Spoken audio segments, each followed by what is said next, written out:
Hello everyone and welcome back to Creator in Conversation. I'm your host, Owen Macaulay, the founder and president behind TASQ Art, TASQ, Talent Academy of Sequential Art. Founded and opened its doors back in February of 2024. We're coming up to celebrate our second anniversary in the very near future. Today's episode of Creator in Conversation, which features a number of our masterclasses and panel discussions at various comic conventions, we are featuring Mr. Mike Collins. Mike is a fantastic and renowned artist. He's known not only in the world of comic books, but also within the world of television and film as a storyboard artist. He sometimes manages to cross over into both worlds as he does the comic books and storyboards for Doctor Who. At the point of this recording, which comes back from March 2023 as part of the spring edition for Dublin Comic Con, Mike, at the time it was announced, had a comic of Doctor Who coming out with Dan Slott, who you may know from his Amazing Spider-Man run, also his Silver Surfer run, and he's currently on Superman Unlimited. But at this time, unfortunately, Mike was under NDA, so that just gives me another excuse to reach out to Mike in the future and see if we can talk to him and get an update as well on what's new in his world. This is again recorded at Dublin Comic Con back when I was program director for the BA in animation at Pulse College, so we'll kind of lean towards the animation and game side of things in our discussion. But this is definitely one which I think everyone will really enjoy. I was even fascinated by some of Mike's early stories, how he broke into industry and some of the interesting characters which he met along the way. So sit back, relax, and enjoy today's episode of Creator in Conversation with Mr. Mike Collins. Listen, thanks very much, Mike, for joining us. So I'm here with Mike Collins at Dublin Comic Con March 2023. So what we're doing in this particular room, Mike, is we're doing back-to-back workshops, right, where folks looking to break into industry. We're kind of reaching a demographic among, teenagers, someone who's about to leave secondary school, going to third level education, particularly in that kind of games animation sphere. But sequential art is one which we cover in our animation program, and Gary, of course, Gary Erskine, who's also at the show. Gary's going to be here today doing some panel talks as well also.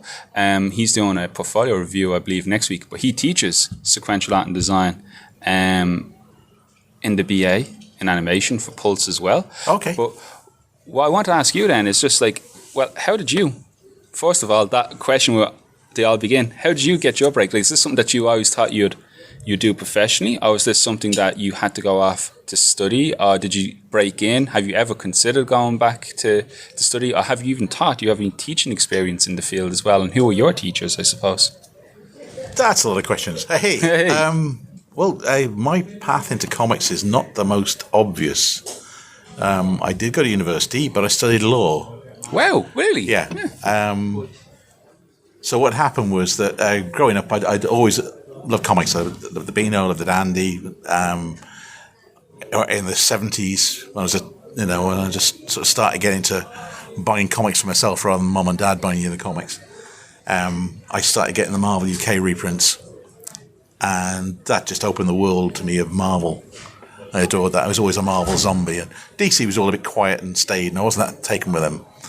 And I'd always draw my own little comic strips, and at school I used to get in trouble quite regularly because I'd do caricatures of the teachers and do little comic strips for the teachers.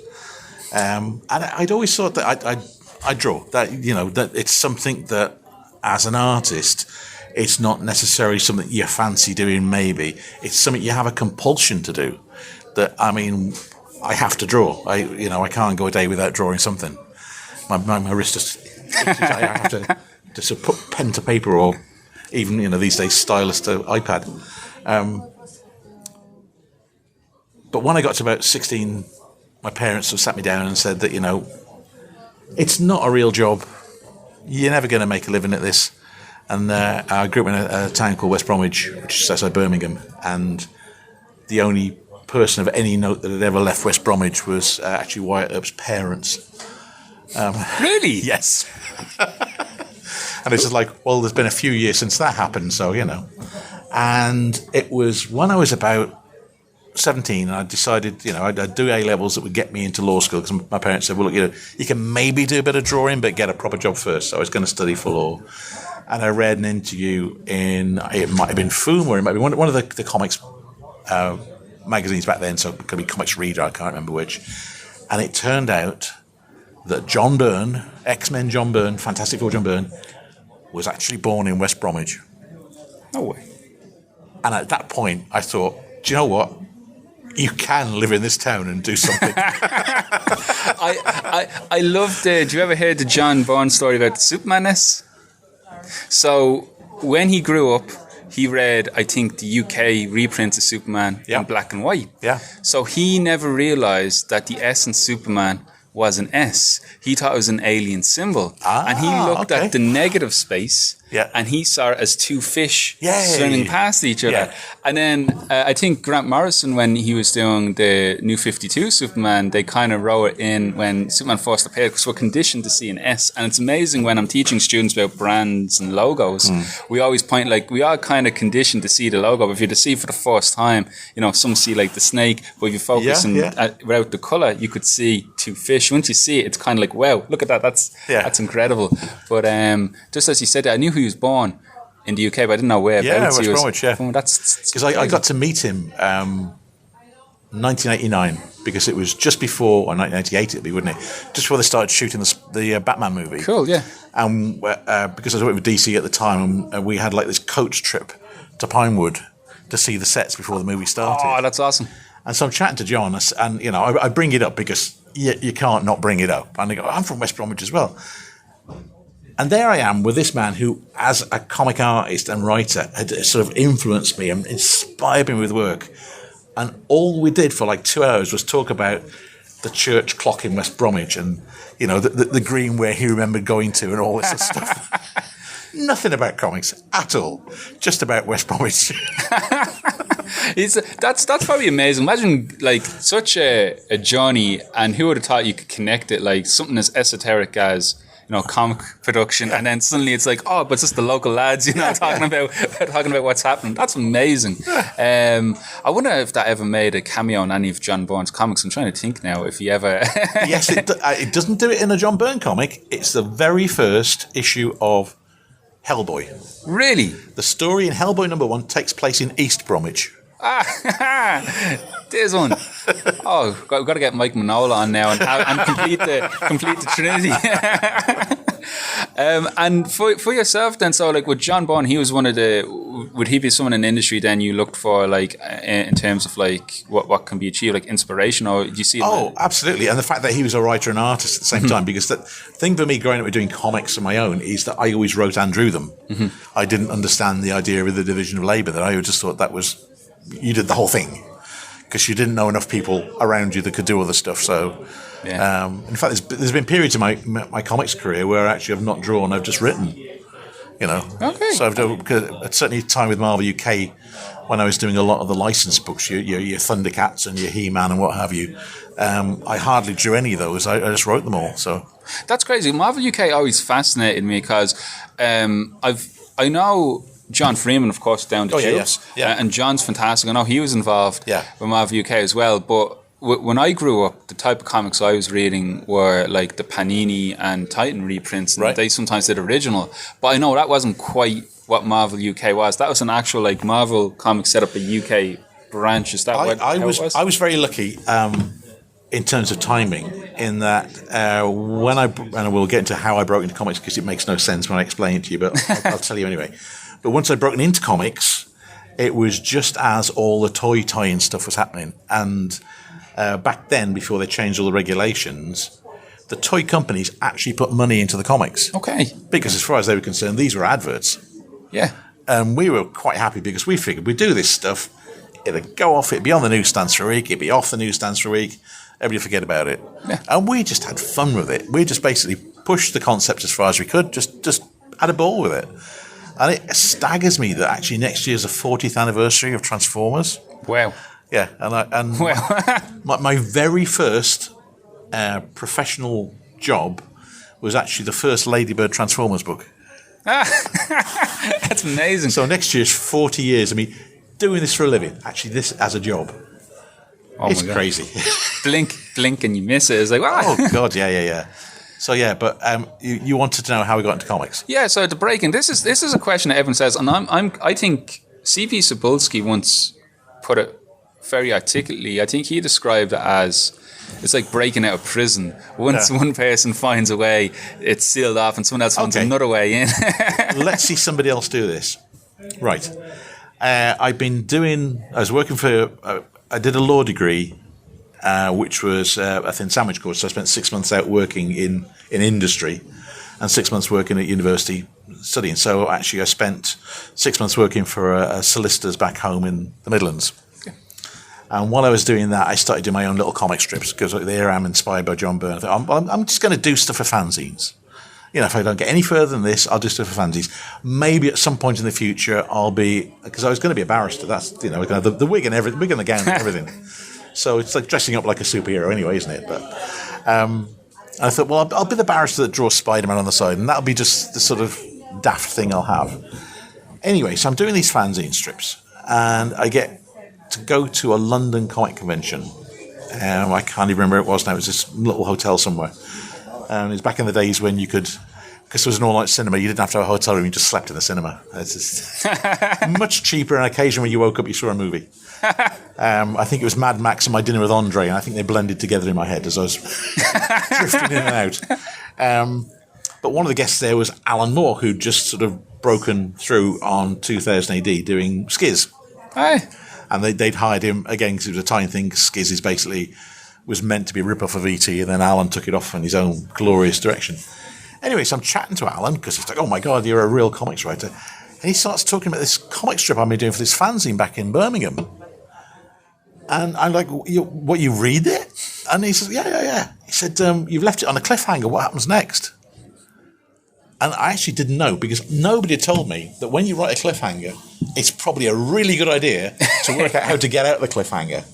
You know, you watch it on a movie and TV and you go, oh my God, what happens next? Well, that writer's already worked that out. Didn't know that. I'd ripped myself into a corner. And so I said, with the arrogance and stupidity of a 22-year-old from West Bromwich, I don't know, do you fancy writing the last episode? And Alan goes, I thought, oh, I've really screwed this up. Anyway, a week or so later, in the post is this fine typed blocks of text where Alan had written the last episode of my fanzine strip for me. That's mad. That is, yeah. You're right. I don't know how anyone else tried to do that. So what happened after that?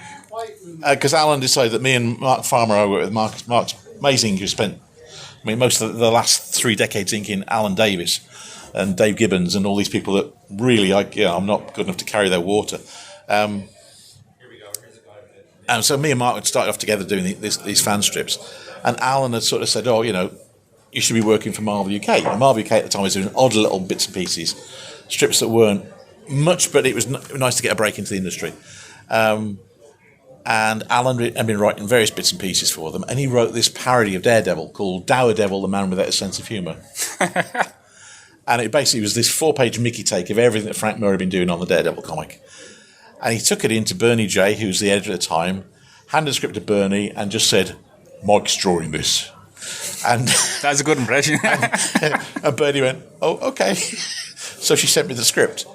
And that was it. I'd broken that catch-22, because one of the problems with getting into comics is that nobody will hire you until somebody's hired you. So Alan sort of doing his sort of like, this is how things are going to be, got me in so I could then go to 2000 and say, I'm now a published comic book artist. I've done this and this. And so I had a bit of credibility then. And it sort of stumbled along for a little bit. And then literally within months of me sort of starting the comics, that the whole Transformers thing took off and the other toys took off. And because the comic company was reprinting American material and it was doing so well, they were running out of American material, so they had to have British material to fill the gaps. Okay. So they originally hired John Ridgway to draw Transformers, and John decided after, I think, 2 issues that this was pain and torture as far as you're concerned, because you have to draw these damn toys that turn into robots. And you didn't really want to do it. And they said to me, well, you've done those Ladybird books. That means you've got a box of toys. Do you want to draw the comic? So there you go. Somebody follow that path. It's like, I've heard about winding roads, but that's... I just love the idea of just going up to Alan Moore going, well, would you want to write it? That's the story. I was an arrogant little prick. I mean, how I got away with it, I still do not know. And I cringe every time I remember that conversation. But if you hadn't, just think of the snowball effect, if that hadn't happened. It just goes to show, we tried to say to students, it's important sometimes to, always try to be courteous, but also you have to take bold steps sometimes. Oh, yeah, you have to. I mean, the reason I got to do... the reason where I am at the moment is because turn of the century, I'd sort of moved away from comics. I've been working for DC quite regularly, and that started to dry up, so I'd moved into doing animation storyboarding. Yeah. And I really wanted to do comics, because doing preschool shows is fun. Yeah. But you're stuck in this machine, and you've got to draw things in the style of the animation. And I wanted to do comics. And as it happened, we found out in like 2003, 2004, that the BBC was bringing Doctor Who back. But one of the things about bringing Doctor Who back was that the only bit of the budget they could afford to do Doctor Who in was out of the regional fund. Okay. And because Russell T Davies is Welsh, they basically tapped BBC Wales's money. And that's why Doctor Who is based in Cardiff. It is actually an accountancy solution to this production. That's amazing. So I then went to Doctor Who magazine, and I knew that Martin Gary, who had been drawing the strip, wanted an off-ramp. And I said, look, I live in Cardiff. David Roach, the Inkster strip, lives in Cardiff. They're filming it literally outside my studio window. Do you know what? I could draw the comic strip, couldn't I? And I sort of did this for a little bit, and they went, yeah, okay. So, I mean, have a bit of front and have a bit of, absolutely. But all they do is say no. Yeah, that's true. Various things they have done to me, so. The things I've had knocked back on me, just like, and that's another part of this as well, is I'm telling you the things that have worked. So much stuff hasn't worked. Yeah. So much stuff that I've planned and plotted. I mean, at one point in the 90s, I pitched a Buffy the Vampire Slayer versus Predator miniseries to Dark Horse, which got knocked back. Okay. Because they didn't want to do crossovers with Buffy. Okay. And then... Is that still on the list, like, if you could circle back around? Basically, the plot I came up with ended up being very similar to the plot of Blade 2, so it's like, I'm never going to get to do this. Fair enough. With Doctor Who in particular, because you've done storyboarding for Sherlock as well. Yeah. And then what series of Doctor Who did you begin with? Was it since the reboot or shortly? I started storyboarding the TV show with Capaldi's first year. Oh, very good. Excellent. Yeah. And I've stayed with it since, so. And Brian Hitch is, I think when it came back, the redesign of the TARDIS and all was with Brian Hitch as well. Yeah. Yeah, Brian did a lot of initial concept stuff on the Cybermen and on the TARDIS interiors. Yeah. And I think he did Star Trek He did the first Star Trek film. He designed Spock's ship in them. Yeah. Did you guys ever cross paths then because of the Doctor Who connection at any point? Me and Brian? Yeah. No, me and Brian crossed originally because he inked me on an Action Force story that I wrote and penciled. You've looked at everyone in this industry, I think, at this stage. Can I name 40 years. Oh, that's incredible. And in terms of just another point I was just going to say, because you figure out, your background, your education, your break in the industry as well, and just you mentioned about John Byrne as well being an influence. Yeah. Have you ever gone on into the mentorship role yourself? Have you ever gone on to teach anything? Absolutely. One of the things that it's always that pay it forward thing that's always been there for me, because people looked after me when I came into the business. It wasn't just Alan Moore, Alan Davis did as well. Alan Davis was really nurturing in terms of getting me to sort of draw more dynamically. Yeah. And he would go through and go, well, this doesn't work, but this does work, and you need more of that. When I eventually got work with 2000 AD, it was because me and Mark Farmer had been going up to visit King's Reach Chair every few months. Okay. Show them the work, and they go, oh, no, this still isn't right, but now this is right, so more of that, less of this. And I think over the course of 2 years with 2000 which sort of was running parallel with the stuff I was doing from Marvel UK, because I didn't officially start with 2000 until a while after that. They didn't think I was quite good enough. You know, they weren't pressured by Alan to give me a job. That was a really good education. The fact they would take time out of their day, to talk to me and literally go through my script, go through my artwork and say, well, this works, this doesn't work, and this is why it doesn't work, which is always the important thing. Yes. It's not saying to somebody, well, that's rubbish. Yep. It's just like, it's not rubbish, but it's wrong because of this, or it's inappropriate. Mm-hmm. Actually, that's a better word than wrong. It's inappropriate because you've done this and you're not telling this story. You've made the reader look at something over here when the focus is over here and think, oh, that's right, I think Steve Moore as well, because he was great at the start, because one of the first things I did do for Marvel UK was actually Spider-Man UK. I wrote a Spider-Man strip set in Britain, and me and Steve were meant to co-write that between us. But in the end, it didn't work out, and Steve was doing other stuff. But then he got me to draw Laser Razor and Press Button, which, I took over from Steve Dillon on that. Oh, Stephen, yeah. And then Steve Dillon gave me these blessings as well, which is, you can't believe what that was, how grand that was. That was great. So, so there's people all along. So what I've done is, as I've gone through my career, I've taken on other artists to work with me. So me and David Roach ran a studio in Cardiff back in the early to late 90s. So I think it was 92 through to about 97 we were there. And we had people in, and we actually had them on work experience. Okay. So they were getting paid by the government to come in and work with us.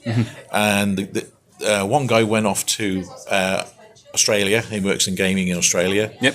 And the guy that we had with us the longest was Dylan Teague. Okay. Dylan Teague started off as our assistant. Wow. Yeah. And when I've worked in animation, what I've done is every couple of years, if I've been storyboarding kids shows, I've had an assistant. And normally, so what I'll do is I'll do the storytelling. So I'll rough out all the boards and get them to get the characters on model. So they're learning that side of it, and hopefully they're learning the storytelling as well. And like everybody that I work with like that has gone on to work full-time as a storyboard artist or as a designer in animation. So to me, that's a really important part of my job, is to get new people involved in the business. It is, yeah. It's I know Scott Snyder as well, when he was with DC, initiated a program as well. It's like a writer's room for like new talent, and he's like training people up as he came along, because he lectures and teaches himself as well. And now with Substack, have you ever been tempted with the Substack side of things? A lot of creators, there seemed to be an exodus there where everyone suddenly had... I don't understand what Substack is, I must admit. So this Please explain to an old man. So this is something what is a computer?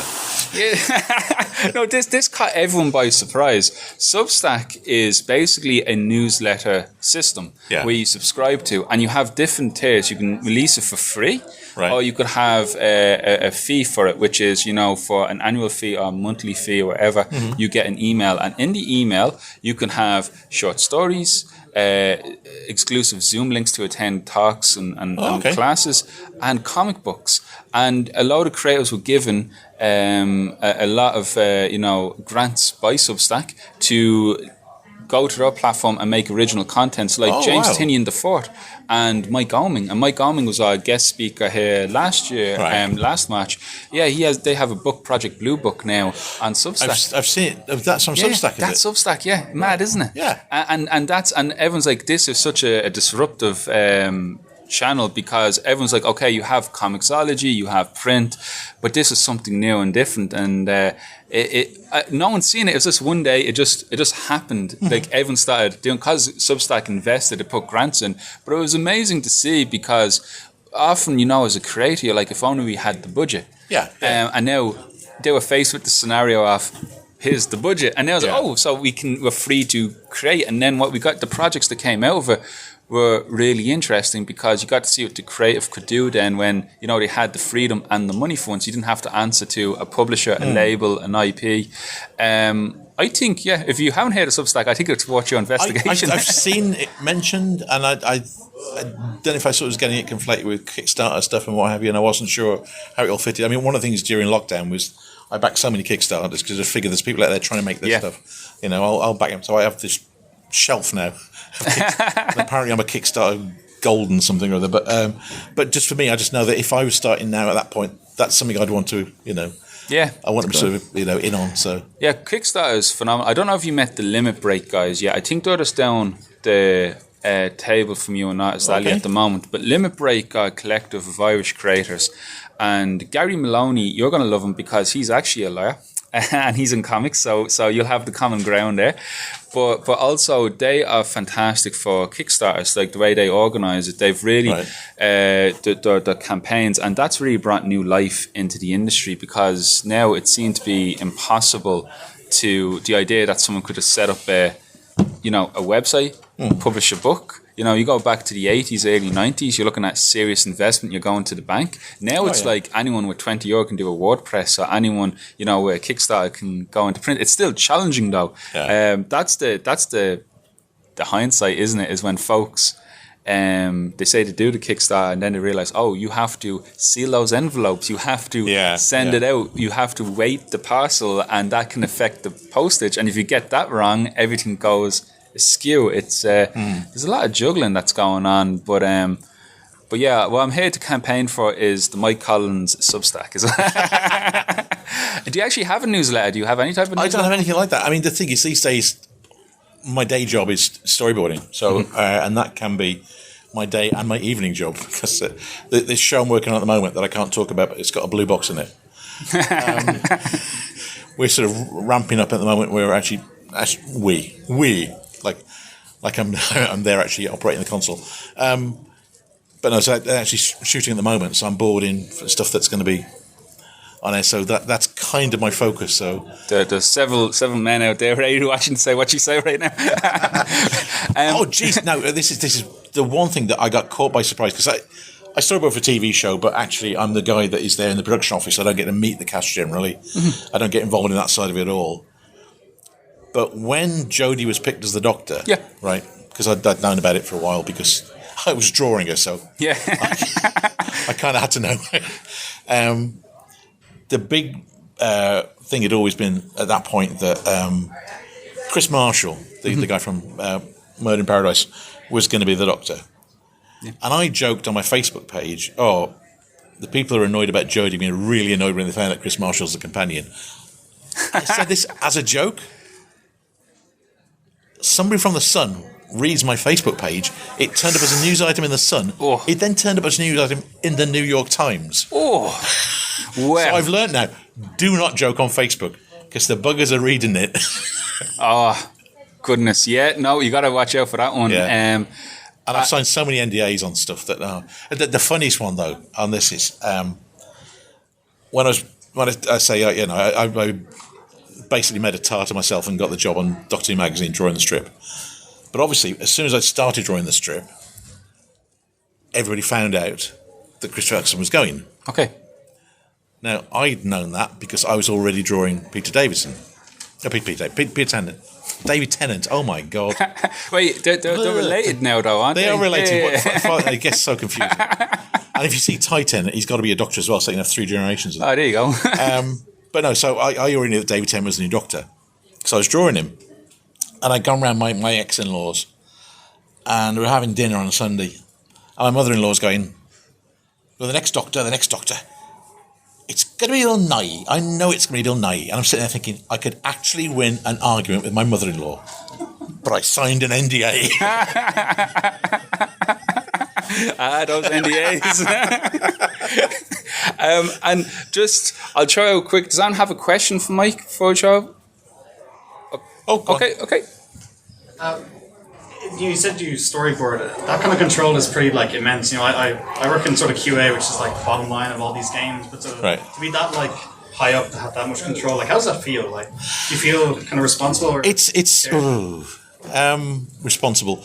I feel responsible because there's millions of pounds sort of looming over if I screw things up. But my job as a storyboard artist is to work out what it is the director wants and present that in a visual form. So on my table in there, I do have a book of my storyboards, which you can come and have a look at. And you'll notice that every different director I work with, my artwork looks completely different because each director's got their own approach. Now, some directors will follow my board slavishly, and that's wow. I see stuff on screen and go, I drew that. And others will just go, well, Mike's drawn that, and that's exactly what I don't want, so we're going to do this. And that's fine as well. I'm part of a process. The difference between doing storyboarding for TV and doing storyboarding for animation and for game stuff is that for animation and game stuff, as you say, that's it. Everything follows that. TV, it's part of a conversation. Now, when I was working on Nightfall, which was the Knights Templar show, it was on Amazon, we were out in Prague filming that. The crew in Prague was made up of people that speak like 5, 6, 7 different languages. So you could have the director come out and go, oh, I want this, and this, and then gets translated, get translated. Or you can hold up a bit of art and go, it's going to be that. So in that case, that was really good, and they did follow my boards quite closely on that one. It is a bit of a thrill.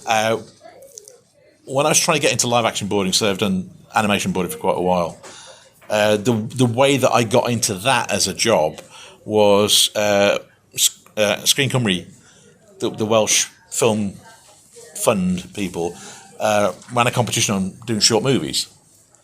And so people would do a short movie and it'd be put up then for, be filmed and put up for show and then, go for awards and what have you.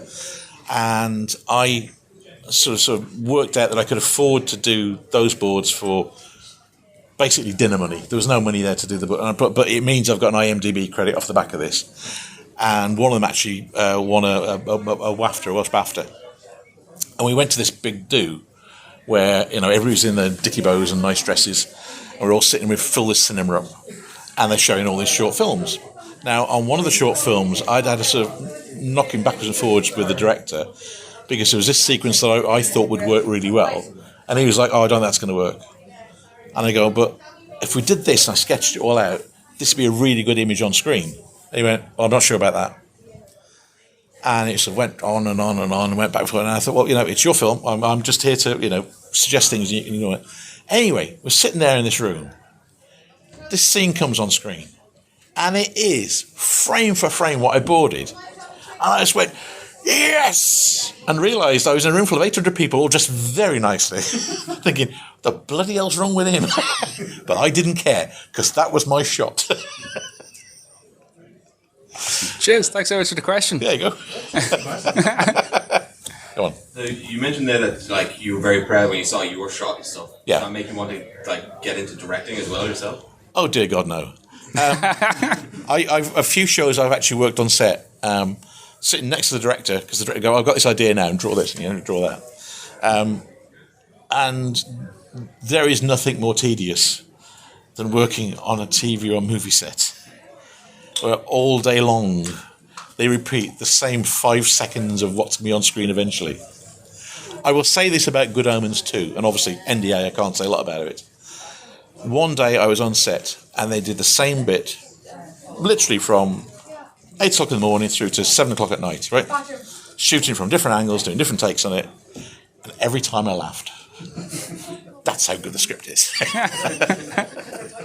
But yeah, I can see, I know certain people, like William Simpson's really wants to be a director because he's been storyboarding for loads of stuff, and he sees that as like the next stage.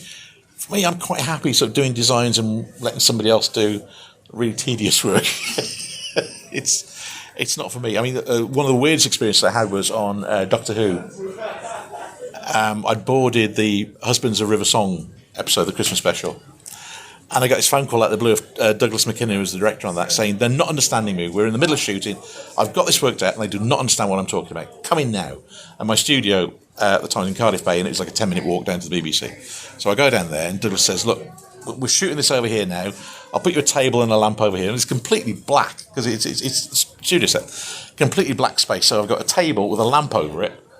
And he said, and this is the sequence. And he told me, and I drew it out. He went, that's exactly what I wanted. They were all right, so draw it up tighter so we can take it and we can show them how it's going to be. So I'm sitting there drawing, and there's a break between shots because they're doing the setups. And Alex Kingston wanders over. And I, in my immense coolness and suavity, go, hello. She goes, what are you doing? I'm drawing you. He goes, oh, good. Okay. Oh, I'm useless at these things. Awesome. I think. Thanks, Owen. I think, was there one more that was left? Okay, go ahead. Excellent. So it's maybe a different nature of the question, but one sentence got my attention out of everything that you said. Yeah. It's quite amazing, but I will try to paraphrase it. I'm sorry if I cannot remember it exactly, but Okay. like, nobody will hire you unless somebody hired you. Yeah. This is like an industry standard. Yeah. So I don't know when this happened for you for the first time, but looking at today, it seems that the approach of the industry is pretty still the same. Yeah. Why is that? It It's- seems like there is not enough belief in a young talent because like The they don't problem, trust you. and I understand the comics company's problem, is that they are a business. That if you've got somebody whose stuff looks really exciting, and you think he would be, so say your Marvel comics, and you see this guy and he's in a couple of samples of, say, Spider-Man, and you go, oh, those look great. He would fit. Let's get him on Amazing Spider-Man. And you get him on Amazing Spider-Man, and he does 2.5 pages, and then goes, I can't do it anymore, and runs away. You have a book which is 17.5 pages short. So if you've got somebody, though, that you have seen has worked on somebody else's property and has met the deadlines and has done work that's good enough for that company, then you'll get them. That's all it is. It's a business. You have to get the work done. And I know people that sort of like have blown it because, you know, their stuff has looked good, but they haven't been fast enough to get the work out.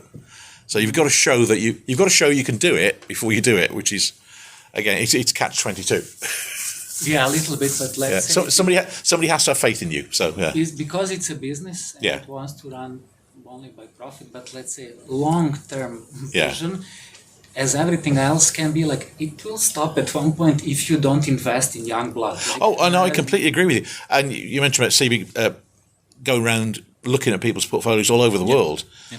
I mean, you look at, well, particularly Marvel Comics at the moment, actually in DC as well, there's quite a lot of Spanish artists now because they've gone to Spanish shows and seen just the amazing pool of artists that are there and have hired them because they've done bits and pieces in Spanish comics, but you can see that they're going to work really good for American comics.